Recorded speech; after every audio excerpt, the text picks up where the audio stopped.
empezamos con las entrevistas. Tenemos aquí en el plató de Radio Católica a Cristian Naranjo. Él es PhD en Historia Económica por la Universidad Autónoma de Barcelona y especializado en Filosofía Política por la Universidad de Virginia. Hoy por el momento es docente del UNACH. La ventaja es que es 100% ecuatoriano. Estamos en esto. Estamos pensando en usted Radio Escucha, que no sabe de economía, que tiene principios básicos que nos da el libre intercambio en el mercado, y desde esta mañana en adelante tendremos la presencia de Cristian para enseñarnos algo más de economía, planificación, cómo los indicadores macro nos afectan a cada uno de los ciudadanos. Para principiantes. Sí, yo había traído, hay uno de los grandes economistas que ya está retirado, que es Gregory McHugh, muy reciente, por cierto, que él propone al menos 10 principios de la economía que son fundamentales para poder entender cómo nos desenvolvemos, ¿no es cierto? Y qué es lo que pasa con nuestra sociedad. Entonces, si me permiten, voy directo al grano. Y siempre dispuesto a conversarlos, ¿no? El primer principio que él presenta es que las personas enfrentan disyuntivas, y esto toma en cuenta McHugh uno de los grandes elementos de debate, que es que los recursos son limitados. Si no podemos tomar decisiones que vayan por todo lado. Por ejemplo, uno de los ejemplos que menciona es: no podemos al mismo tiempo ir a la universidad y planificar tener una buena empresa y ser el gerente y trabajar diariamente en esa empresa. O no se puede, por ejemplo, como uno de estos dichos que sacan en economía, caminar y masticar chicle al mismo tiempo, ¿no? Es una disyuntiva. Pero esto nos lleva incluso a cosas un poco más generales y a veces un poco más profundas y graves, ¿no? Las empresas, por ejemplo, tienen las disyuntivas: o me dedico a cambiar los sistemas de producción para el cambio climático, o sigo produciendo tal como estoy, que me ha generado mucha rentabilidad, ¿no? En el caso yo mencionaba de los estudiantes, pero eso puede pasar con cualquier persona. O lo que pasa, por ejemplo, sobre todo en Estados Unidos, como la universidad es bastante cara en Estados Unidos, se preguntan: o pago los $80,000 anuales que voy a pagar por la universidad, o ese mismo dinero lo voy a utilizar para poner una empresa. En lenguaje más coloquial sería: o mato la vaca. De todas maneras, tomando la racionalidad por detrás, diciendo, o sea, los seres humanos tienen cierta racionalidad para tomar decisiones, ¿no? O sea, escogemos la opción que creemos que va a ser la mejor para... Y esto es un poco también complejo, porque uno lo puede dividir en tiempo y decir: o escojo la opción que mayor ventaja me da a mediano o a corto plazo, o la opción que mayor ventaja me da a largo plazo. Y como digo, esto tiene que ver en el tiempo, pero también tiene que ver con lo que conocemos como las divisiones de ingresos económicos, ¿no? Entonces, esto sí ha sido bastante bien estudiado, sobre todo las clases, me estoy refiriendo ya a países anglosajones, que hay mucha información. Las clases bajas tienden a pensar que el recurso humano tiene que ser productivo lo antes posible, y eso es a corto plazo. Entonces, tan pronto como uno pueda producir o empezar a trabajar o empezar a generar recursos, mejor para la familia y mejor para esa persona. Sin embargo, esto va cambiando en el tiempo. Es decir, por ejemplo, las familias de clase media, ellos tienden a pensar en un tiempo mediano y tiempo largo plazo. Es decir, sobre todo las medias altas, toman la educación como una inversión importante. Entonces prefieren gastar ese dinero para en mediano plazo saber que esa persona puede generar más recursos que lo que haría a corto plazo, ¿no? Y también a largo plazo. Y sin embargo tenemos esta dicotomía en las clases más altas, porque las clases más altas sí les importa la educación, y sin embargo no necesariamente la mejor educación, sino la educación que tenga el título universitario y demás. Tan pronto como eso ocurra, poder hacerse cargo de las grandes empresas que tienen sus familiares, ¿no? Realmente este diálogo es muy importante para los ribameños, para los chimboracenses. Yo creo que hay al menos dos o tres cosas que decir ahí que me parece que son importantes. Justo lo que estábamos conversando, la disyuntiva que tiene Ecuador: o nos dedicamos a proteger el medio ambiente, lo que quiere decir que deberíamos prohibir todo tipo de exploración petrolera, o hacemos lo otro, exportamos petróleo y seguimos generando recursos. Y ahí empatar un poco con lo que había dicho sobre esta caracterización de las clases que hay en la sociedad, que uno bien lo podría extrapolar a los países, ¿no? Es decir, países con pocos ingresos, parecería curioso, pero es extrapolable, tienen la visión a corto plazo, y nuestro corto plazo es 5 años, nuestras planificaciones es al año siguiente, ¿no? ¿Qué es lo que vamos a generar y demás? Sin embargo, nos encontramos como sociedades ya europeas que planifican a 20 años, y obviamente en esa planificación uno ya puede decir, bueno, realmente el petróleo no va a durar tanto, sino que tenemos que generar otro tipo de recursos. Y si uno lo pone también a largo plazo, que como las sociedades asiáticas, ¿no? Uno encuentra planificaciones de 50 años, que es impresionante. Pero otra vez extrapolable la primera lectura, lo que quiere decir es que somos, primero, como latinoamericanos, muy cortoplacistas. Nos interesa sacar lo que podamos sacar en estos años, pero tampoco es tan irracional, vamos a ponerlo. Poniéndonos en el caso ecuatoriano, nosotros tenemos graves problemas económicos en este momento. Yo acabo de venir de dar una conferencia en Ambato, en el plan municipal, planteando la gravedad de este problema. Y es grave porque la burbuja que nos ofrecieron los últimos 10 años ya explotó hace mucho tiempo, pero es una burbuja que no puede reponerse fácilmente. Es decir, esta burbuja se estaba componiendo con gasto público, con deuda pública.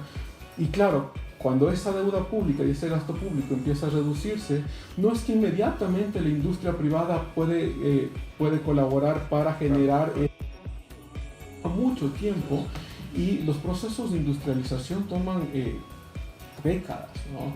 De hecho, los únicos, yo estoy hablando ya de los 60, 70, los únicos procesos de industrialización que fueron plausibles fueron quizá los de Chile, Argentina, un poco México, pero los demás fueron un fracaso, incluyéndonos a nosotros. Entonces, es un primer comentario. Lo otro, que a mí me parece que los analistas lo que hacemos es proponer vías, no tomamos decisiones. Ahí está la duda siempre, y la premisa que tienen siempre entre qué son los investigadores y docentes, y quienes generan el conocimiento y quienes toman decisiones.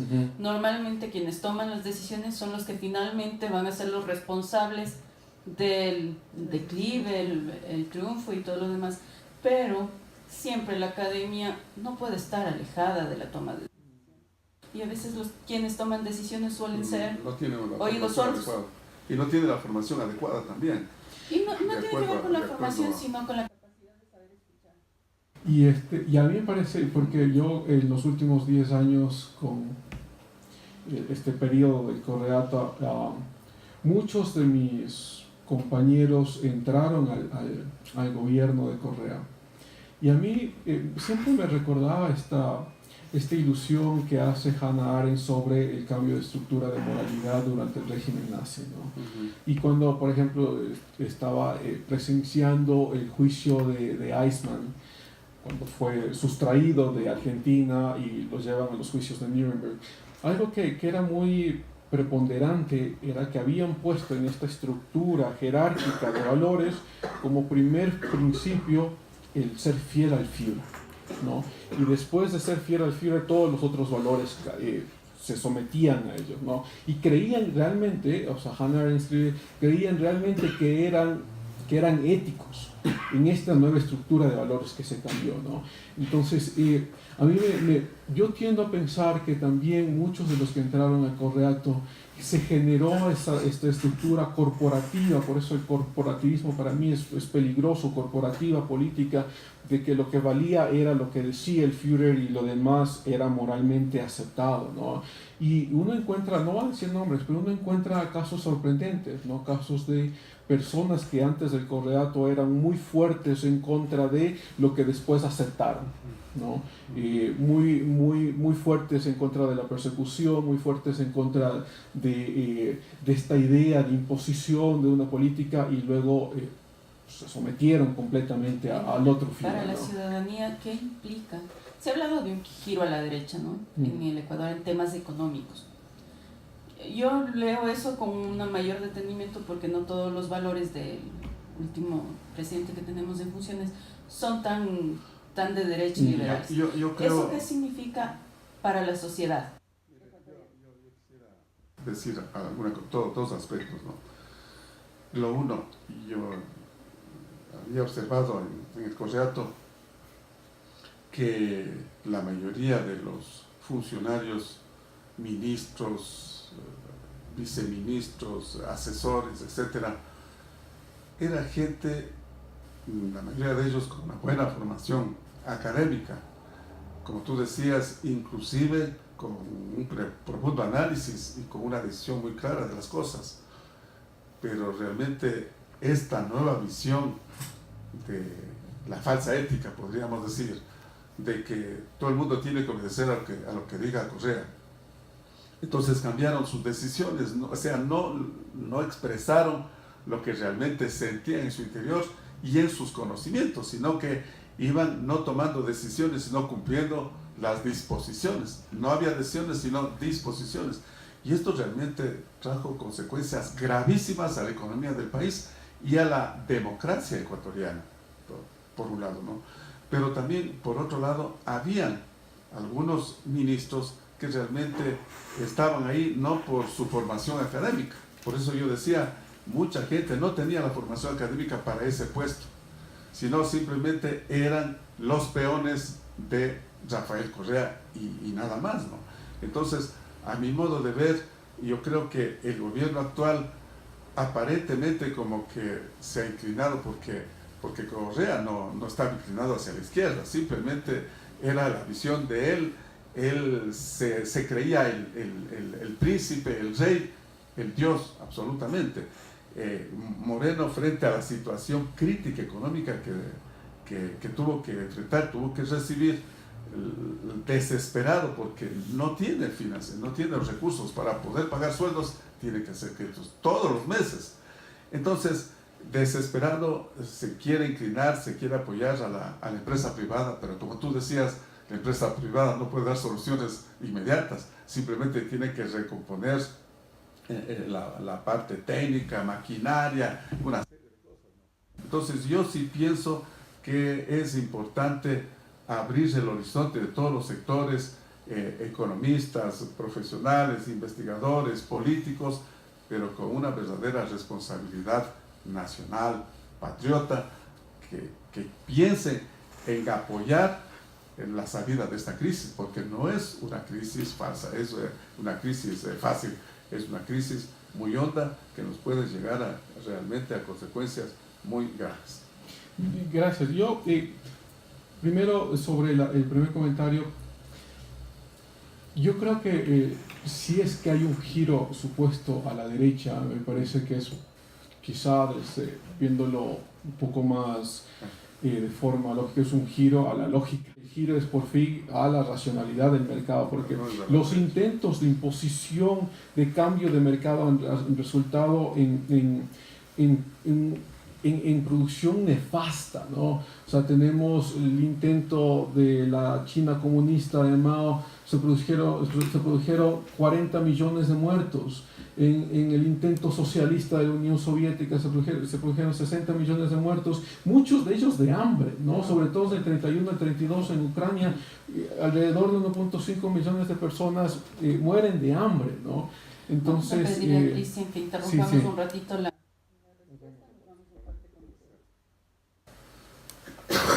Somos víctimas nosotros también de la libre.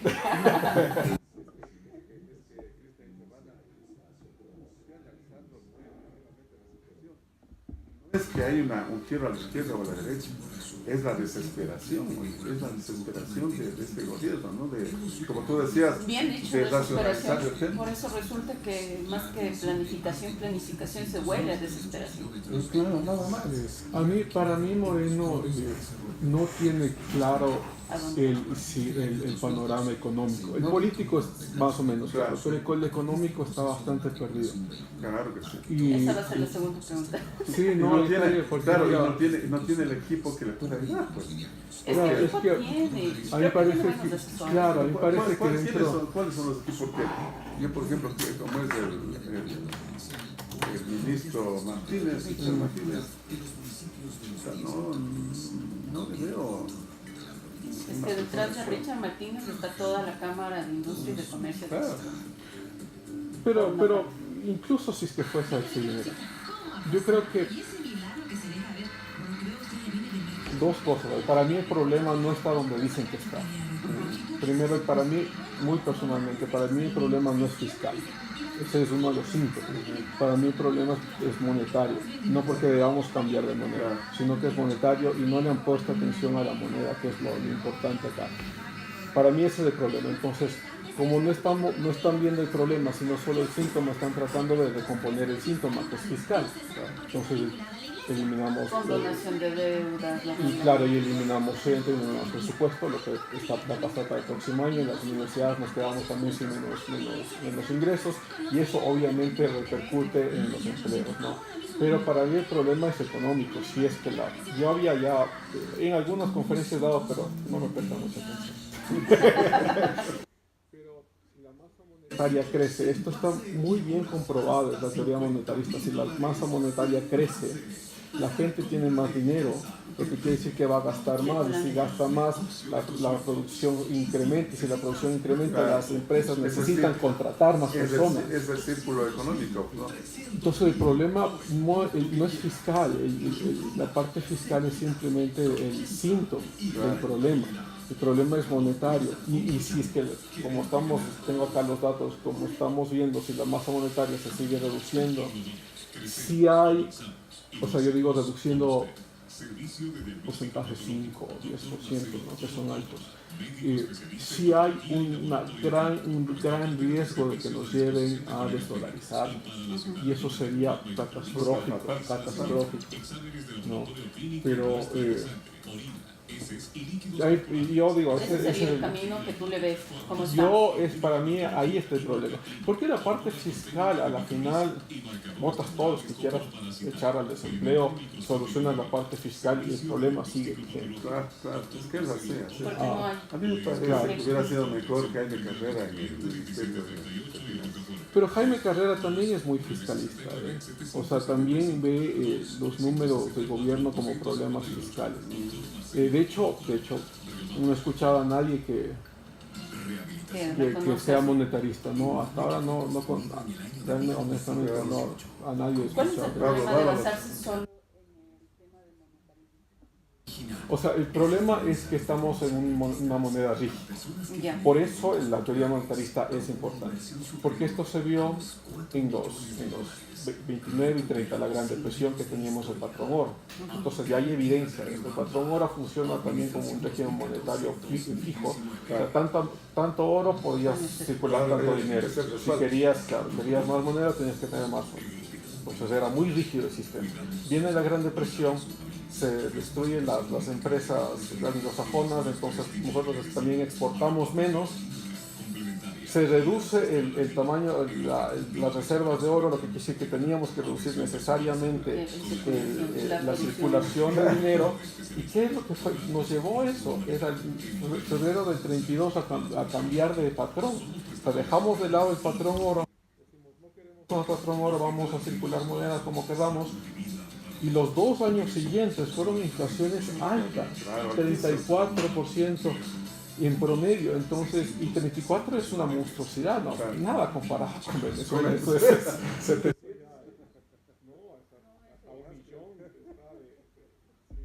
Ya, entramos.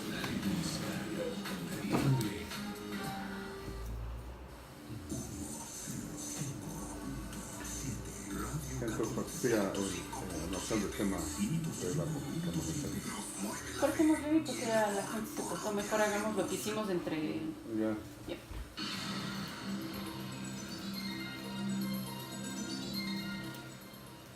Amigos de la radio, que no escuchan los entretelones mientras estamos en pausas publicitarias, Cristian me ha propuesto un tema interesante tras micrófonos, que es cuáles son los errores que comete el gobierno actual para soportar la crisis o proponer un modelo económico ya de larga trayectoria, ¿no?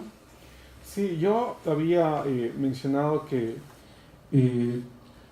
a mí me parece que el gobierno está poniendo atención en uno de los síntomas del problema, pero no necesariamente en el problema. El síntoma del problema es la parte fiscal, y lo que se estaba poniendo mucha atención es cómo componemos la parte fiscal para que la economía empiece a componerse. Pero para mí ese es solo el síntoma.